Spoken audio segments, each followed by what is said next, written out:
Hi అండి. ఈరోజు మనము మిల్లెట్ పూరీకి పిండి ఎలా తయారు చేసుకోవాలో చూద్దాము. దానికోసం అని చెప్పి నేను 1 కేజీ జొన్నలు, 1 కేజీ సద్దలు, 1 కేజీ రాగులు, 1 కేజీ గోధుమలు ఇవి 4 కలిపి పట్టించానండి.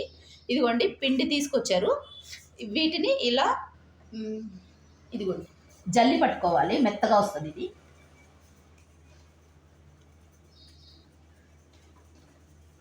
ఇది మెత్తగా జల్లి పట్టుకోవాలండి.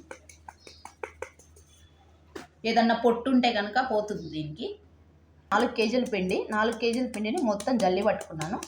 ఇదిగో జల్లి పట్టుకుంటే ఏం లేదండి, ఇదిగో మెత్తగా వచ్చేసింది. ఇదిగో కొంచెం కొంచెం వేస్ట్ అనేది వస్తుంది, తీసి పక్కన పెట్టేసుకుందాము. ఇదిగోండి ఇది 4 కేజీల పిండి, ఆల్మోస్ట్ 1 మంత్ వస్తుంది మనకి. దీన్ని పూరీగా చేయొచ్చు, చపాతీగా చేయొచ్చు, రోటీలకు కూడా కొట్టవచ్చు దీన్ని.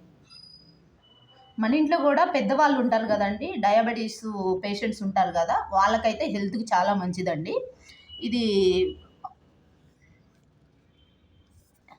ఇది మన పెద్దవాళ్ళు పాతకాలంలో అయితే ఎక్కువ యూజ్ చేసేవాళ్ళు.